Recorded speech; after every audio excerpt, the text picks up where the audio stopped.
It's really nice actually to be here opening Scotland CSS. Partly because I grew up around here. I went to Broxburn Academy just up the road. Went to Stirling Uni, so it's nice to be back. I've been skiving in the south of France the last 20 years though, so hence the tan, as much as you get for a tan. But hey, there we are. So Scotland CSS, what is there to say about CSS? Why is it taking so long maybe to have CSS conferences? Why are they only really starting in the last few years? So my own involvement with CSS goes back to about 95, possibly slightly before that, but certainly in 95, I was in a workshop in Paris with about 10 people. Håkon Lie, Bert Boss was there, Sharon Adler representing DISL, which was an ISO standard for style sheets, which we were all chuckling at because it took so long to do that standard. It took 7 years, but we was agile, we were wonderful, we would do everything fast. And soon we learned that that wasn't how it worked. Anyway, so there was basically 10 people in a room talking about this new idea. 1 year later, CSS1 comes out. Okay, that's nice. We can change the color on things, just like you could already do with a font tag. Layout, no, not really. CSS2, lots of new things, nobody implementing it, bit of a problem. By 2008, CSS 2.1 takes CSS and chop out all the bad bits. And it's actually usable. People can actually style a website at this point. So that's great. So the community, WoW, style and whatever, it's growing and it's growing.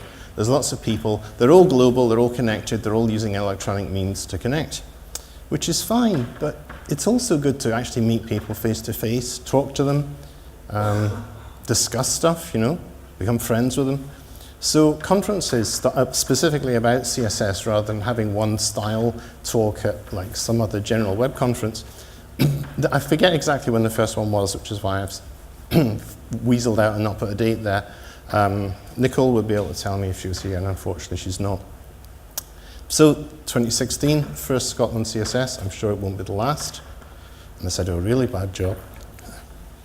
Okay, so this is all very nice and hand-wavy, and we've got this community, and we're all going to be here for a day. Okay, Chris, get on with the actual stuff that we wanted you to talk about. So, what I'm going to talk about today is WebFonts. How many people here use WebFonts? Okay, sorry, wrong question. How many people here don't use right? Exactly. Okay. So, some of you, a few bits of the beginning of the talk might be a bit elementary. But it's good to get everyone on the same page and using the same terminology. So, there's all this stuff about who I am and whatever, but that's already been said, so I don't actually need to do all that. Boom, good. So topics for today, first some basics, so we're all talking the same language. Then I'm going to talk about OpenType features and CSS. Then performance. And lastly, a bit of crystal ball gazing about the future. I'm helping to write that future, so it's not totally crystal ball, but hey, life is uncertain. So basics. So what is a character? A character is a number. It's a code point. It also has some properties like this is a numeral or this is punctuation, stuff like that. There is an uppercase form of me and it's got this other number, that sort of thing. These are properties. As opposed to a glyph, which is the visual representation of a character. You can have characters without glyphs, obviously. If you have text-to-speech or something like that, if you have Google indexing a page, glyphs are not involved here, only characters. I mention this because people do often get them confused. So, quick quiz, just to see whether you're keeping up. How many characters is that? Are you there? All right, 2. Yes, how many glyphs? Excellent. Full marks. How many characters? 2, 1. Any? It could be either, actually. It could be pre-composed, in other words, it's all there as one code point, or it could be an accent and a separate letter. It is one glyph, and it could actually use 2 different fonts if you're really unlucky, and then it will look hideous. So, some more things. So a font family, Myriad Pro is an example of a font family. And these different faces here, light and Roman and bold and whatever, they have all these names. No two fonts have the same names. You may think it's standardized and there's black and there's bold and there's book and there's whatever, but no, they all have different things. But there we are, that's what they're called. So next thing, properties and descriptors. Who could tell me what a descriptor is? Anyone? Any advance? Okay, well look here, we've got a bit of code there, a bit of CSS, and we've got a font family, and it appears twice. I've got a font family at the top, and I've got a font family at the bottom. And they both say the same thing. What are they doing? The answer is that the ones in the font face are descriptors. They're telling you stuff about the font. And the ones at the bottom are properties. They're saying, I'd like this applied to this, whatever the selector is in each one in this case. It was meant to make it easily understandable that they had the same names. The properties and descriptors have exactly the same names. It turns out that just confuses people no end, but there we are. I guess you've all got past that now. Yeah, I just said that. Okay. So font stacks, you don't have to just apply a single font, but you apply a comma-separated list of them, and the order matters. The first one that is found, is available, has the right glyph, will get used. So here's a problem, for example. You often get this. You'll have, say you've got some text and it's in Japanese, and you've also got some Latin text, some English or something, and basically the Latin glyphs in the Japanese font suck. So what you do is something like that. You put a Latin font first, and then you put the Japanese font second, and then life is good. Until you find that the person doing the Latin font did a little bit of experimentation and maybe did some kana or something like that. So it also has some sucky Japanese characters that you don't want to use, and you can't put them both first, right? What do you do? Does anyone know what you do, actually, before I go on to my next slide? Oh, come on, wake up. No? Nobody? Subset is, yes, that's an option. There is an easier option. There's a descriptor called Unicode range, which tells you what range of characters you can use in a font. Now, notice I'm being quite precise here. It's which ones you can use. If there's others in there, they will not be used. It's not saying this font has got all of this range of characters, okay? It's not making that promise. So here is an example. So I've got a font family there, and I've got a point off to some Japanese thing, and I tell it to only use the Japanese characters, which, as you can see, A5 is the yen symbol, 400 is kanji. You know all these off by heart. No, you don't. I have to look them. Yeah, so I'm really sorry. I have a confession to make. I'm the one that put Unicode range syntax together, and it seemed like a great idea at the time. At the time, everyone wrote Unicode stuff because it was brand new with U+, and so that's why we have U+, and I'm sorry. I really am. But there we are. It works now, finally, in Firefox, by the way. That took an awfully long time, but it works now, and there we have it, so we're not going to change it. So here's an example. We've got a heading, and we want to have a nice swishy ampersand, and we don't want to go sticking spans in it, because that means we're putting a markup just for the sake of presentation, and you shouldn't have to do that. And the Unicode code point for the ampersand is 26, so that's what you do. Here's an example. I've already got a font face for a nice swishy ampersand-like font, and I'll add that on to the beginning of the font stack. And suddenly, without any extra markup, the ampersand changes to a nice swishy one. And there you can see the markup there. There's no extra span or anything. I'm not cheating. So there we are. That's an example of the sort of thing you can do. Next section of the talk, OpenType features. People that do print have been using OpenType for a while. People who've been on the web have been not using it because you couldn't rely on it being there. Firstly, because it was tricky to get at. Secondly, because you didn't know what font people were actually using. If you believe in this thing of web-safe fonts and whatever, then A, you're wrong, and B, those fonts didn't have OpenType features anyway. So here's some examples. Nice little A's tucked inside C's and stuff like that, and ligatures and things like that. So that's very pretty. That's the sort of thing we want to do. How do we do it? So OpenType features are optional stylistic controls. The font should always work without applying any of these properties to it. And the fonts do vary. Now, the thing is that nowadays you use WebFonts, right? You provide downloadable fonts, so you've got much more control. You can write your CSS with confidence because you know that which features are in the font that you've given people, and therefore you can use them. Now, I'm going to do my talk using font variant, which is what's in the spec, and which is what's implemented in Firefox, which is what I'm using today. But it has poor support, and that link, if you click on it, if you eventually get to my slides, it shows you the can I use, which is a sad story indeed. There's also font feature settings, which does exactly the same, except it's more low level and more cumbersome to use, and that has widespread support. So all you other browsers who are not doing this, come on, get the finger out. It's the same stuff, you just have to glue it together. It's a bit of syntax, come on. So here's an example. If we look at the top line of text, you can see I've got capital letters. And at the bottom, I've got lowercase. And you can see that it's old style numbers, so that means actually for the lowercase they look quite nice together, but for the uppercase it doesn't. And what you would do there is you would change it to what's called lining numbers, and then obviously you would do it only on the one where you wanted it. I'm doing it to both to show you the point. So that's just one little property to switch between them as to whichever you want. Here's another example, fractions. Fonts tend to have common fractions like a half, a quarter. They tend not to have 86 483rds, but you can say diagonal fractions and spadam, suddenly they all turn into fractions, which is pretty cool actually.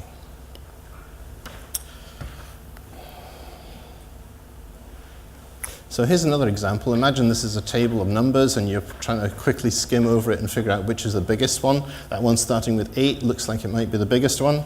But the thing is that the numbers don't line up. Now obviously you can make them line up. You can put them in a monospaced font, but then everything else like words and things in the table is going to look horrible. So instead what you do is you switch on tabular numbers, which means that the numbers are still proportional, but they're spaced all the same way, just for the numbers, not the letters, and then the numbers line up.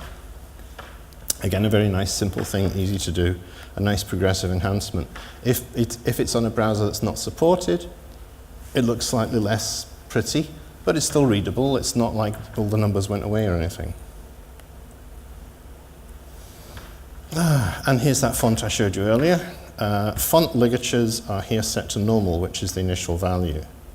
If I set it to discretionary ligatures, then we get all these nice little letters tucked inside others, which is very pretty. I think it's quite nice for a display font. And if we set it to none, then you'll go away again, and also that FL ligature decomposes and becomes an F that's crashing into an L, which is generally not what you want. Do not use font variant ligatures none unless you really know what you're doing. In general, that's not a good value to use, except in tests, maybe. Oh, here's another thing, fake bold and fake italic. So when you ask for italic and the font that you're using doesn't have italic, then your browser will just basically squish it, oh, sorry, wrong way. It will squish it over like that and make a fake italic. And similarly for bold, it will thicken it up a bit, and generally both of these look horrible. So there is a new property called font synthesis, and it basically says what you're allowed to synthesize. So here we've got it set to weight and style. If I set it to none, then we still have a bold, but the italic is now gone away and is not an italic anymore because I told it not to fake anything. Let's change to a different, oh, there we go, that's quite nice. So again, nothing is being synthesized here. And if I change it, well, the fake bold isn't too bad, but the slanted italic is really horrible. So you can change. You can say, I just want you to do the weight and not that. Okay?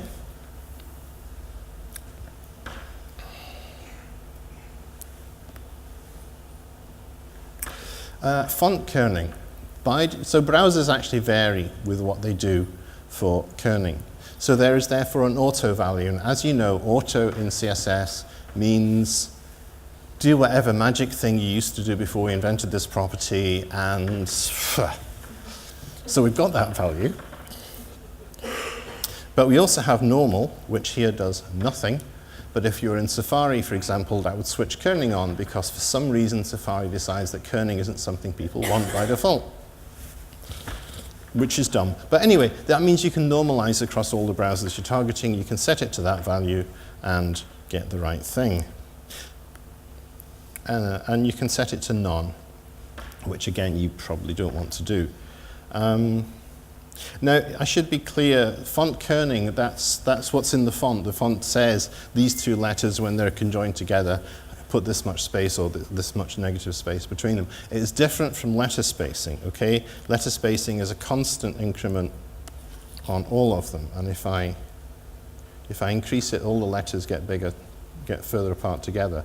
And yes, you can set it to negative values and do silly stuff. Okay, fine. Probably don't want to do that either, but I think it's quite funny. How are we doing for time? Good? Okay, great. So let's talk about performance a bit. So you've got these web fonts, and it's great, and your site looks lovely on your local machine, and then people start using it, and you realize they're having to download Arena stuff, and it's taking a long time. So what can you do? The first thing you can do is subset it. There's lots of tools. The tools that make your fonts will also typically have a way to subset them. So if you subset the glyphs, you'll typically get pretty large savings. Apparently I should talk slower. Nervousness. Okay, if you subset the glyphs, you get a big saving. If you're only using English and a few other European languages and your font includes Chinese, then taking those Chinese out that you're not using will make things a lot better, clearly. There are also open type tables, which some people try to subset out. In general, that's going to not get you very much. It's also probably going to break some languages, which actually depend on those tables. In general, I would avoid doing it unless you're testing thoroughly. There are a bunch of tools, and I've got links here to various tools that let you do subsetting. Next thing you do is, instead of serving OpenType or TrueType fonts, you can serve WOFF, which is a compressed format. It adds some stuff, actually. It adds a header, and it adds metadata. It was an interesting thing about WOFF and about downloadable fonts and whatever. I remember going to typography conferences in, I don't know, about 8 years ago. And there would be people up on stage wringing their hands and saying, we are the last generation of typographers, you know, everyone will steal our stuff, the web has killed us, I can't feed my children, etc. And equally, you'd go, when you were talking about downloadable fonts, and the browsers would go, those people are like evil, like DRM, you know, they just want to lock everything up, and oh, we can't deal with those people. After a while, there was the great idea of having these two entirely disparate groups actually talk to each other. And it turned out that what the font people wanted really was a link to a license. And it's like, well, that doesn't stop someone using your font. So we don't want to stop people using the font. We just want to be able to prosecute them if we're actually doing it. We don't actually want them to stop. We don't want the browser to be a policeman. It's like, oh. So suddenly, everyone was happy again. And 2 years later, people are going up and saying, our entire font library is now available for the web and for print. You can buy it twice. I'm so happy, etc. So there we are. So that's what's in the metadata that WOFF adds. And then it gzips each OpenType table. So it's pretty simple. It does give you a reasonable amount of compression. Gzip was already in the browser, so that was fine. It's used in PNG. It's used in HTTP. WOFF2 is a little bit better. First of all, it's got a font-specific compression scheme. It knows what the bits mean. OpenType is kind of laid out loosely in memory. It's laid out for easy access. There's an awful lot of padding and putting things that are only 4 bits of information into 16 bits of space, because that means you can access it quickly. So if you know what you're doing, you can crunch it all down. And if you really know what you're doing, you can crunch it down so that when you compress that, it actually gets smaller rather than bigger. So it is smaller than WOFF1. How much smaller? So here's some examples. This is an average. So if the normal font is called 100%, then WOFF1 will typically, on average, get you down to 45% of that. And WOFF2 will get you down to 32%. So that's fine. You've got 3 times the bandwidth that you used to have, which is good. So WOFF2 with TrueType glyphs. is a 68% compression, which is 25% better than WOFF1. With CFF glyphs, with OpenType glyphs, it's less good because those glyphs are actually harder to compress. We do quite a lot of clever things with the TrueType outlines. But still, you're getting 63.5% of compressed down to 63.5%, which is, again, better than WOFF1. So there's basically no downside. You can put that in your stack in your at-font phase as well. You can have WOFF2 and then WOFF1, and things that don't yet support WOFF2 will get the WOFF1. There is a trick, though. If you're using mobile and you really compress the WOFF2 down to get the absolute smallest file, then that last tiny bit actually doubles the decode time. And so your phone is busy churning away trying to decompress this thing. And if you just back off that just slightly, just a wee bit, then suddenly it's fine. It's as fast as anything. The memory for decompression isn't any bigger than WOFF1, really. So it's just a case of not overdoing it on the squeezing the last few bits out, because that's going to cripple your download time. So, OK, I've still got loads of time. Wonderful. So far I've been talking about CSS3 fonts. What I'm now going to talk to you about is the font loading API. So here's a bit of CSS, and on the right is a bit of JavaScript, and you can see there's pretty much a one-to-one correspondence there. You've got a font family, you've got a URL, you say what format's it in, you've got descriptors that say whether it's bold and italic and stuff like that. And how do you use it? Well, it gets a loaded, which is thenable, so you get a promise back, and once it's loaded, then you go woohoo, and you start fiddling with your document using script to add a class, which then makes the CSS apply the font. So in other words, you can download the font somewhere, and once it's downloaded, apply it. But if it hasn't, then you'll use something else in your stack. That's a sort of fairly simple example there. The future, what is happening in the future? Well, let's... Colored fonts. I mean, colored fonts are a trendy thing, a good thing. People, again, have been using them in print. In print, it's easy, right? You line something up in Illustrator, you make the separations, they go off to the printer, you get a colored thing. Nobody has to know or care how you made it. They just see the end result. On the web, it's a bit different. People do know if you start putting fonts on top of each other and doing things like that, then it's not accessible at all. So, you know, everyone wants to do illuminated, well, actually, they don't want to do illuminated manuscripts. So what they want to do is that. That was why we got colored fonts on the web. This isn't my site. This is Emoji Party. You can play with it and add your own glyphs, and it's quite fun. And here's another example. I was at a typography conference, 6 or so years ago, and there was this guy talking about, he'd been around India, and there was this tradition of sign painters, people who would hand paint signs for like fruit stalls and things like that. And there was, you know, different local variations, and people had been doing this for many years, and it was quite inventive. And he said, this is great. I want to sort of capture this for posterity. I want to give these people a new form of employment, because of course they're all being put out of business by cheap, you know, printers that just print something out on a piece of vinyl. So he told them to draw fonts for him. And of course, the fonts came back on big sheets of canvas, all painted lovingly in color. And he's like, oh, well, when I said font, I mean black and white, really. But actually, no, let's go with that. So yeah, colored fonts, it's a great use case. So here's an example of what you can do now, which looks OK until you realize that it's actually a bunch of fonts all stuck on top of each other, which is hideous. Don't do that. But you don't have to. There are actually some updates to the OpenType spec, which I was involved in getting going. One of them is putting SVG glyphs into OpenType, and one is having multiple stacks and a palette in the OpenType font itself. And there are tools. Here's a screenshot of one, TransType 4. It's certainly not the only one, but it shows you can bring in basically multiple fonts, stack them together, apply colors, save it out in this new format. So what does that look like? So color and CPAL, that's the two tables. Actually, Microsoft proposed that one. It's basically a stack of TrueType outlines, and each one in the stack has a different solid color. No gradients, nothing like that, nothing fancy. And it has palettes. So can you see a problem with this? You build your font, you put in the colors in the font, and then you ship it out and say, here's my colored font, and use it on a website. Problem?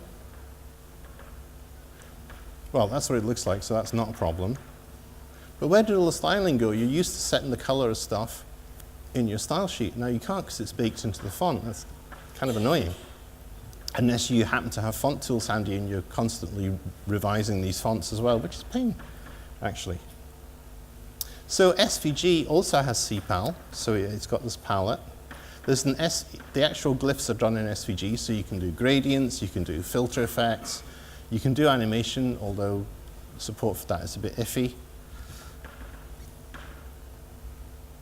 But the point is that you then use CSS variables to alter the palette colors. You actually put variables in and it gets picked up, or it will get picked up. I should say that support for this is sadly lacking yet. The spec is there, and that looks like that. So you can see, in fact, that is working. So that's an SVG and CPAL font. Here's an example there. And then I can just pick something and change. Ooh, go back, you naughty thing.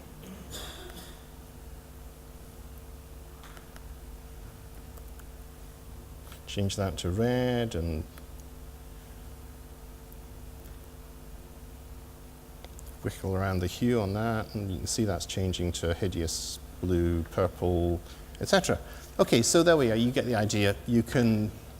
These are predefined, these variables, -- color 0 up to -- color n. It's a bit of a hack, but it does at least get you to style it from CSS. Okay, enough about CSS3 fonts. Let's talk about CSS4 fonts. First of all, it has a font palette. What that means is that fonts will come often with a light on dark and a dark on light color set. That lets you choose between them. Also, at palette entries, which kind of replaces this earlier thing. There's an actual at rule in which you say what the colors are that you want to use for all the different palette entries, so you can override them. You get rid of your baked-in palettes and use whichever ones you want. There's also an addition to the font synthesis. So I showed you getting rid of fake bold and fake italic. Well, also fake small caps look horrible because they're big caps squished down, which means they're too thin. So this lets you switch off faking small caps as well.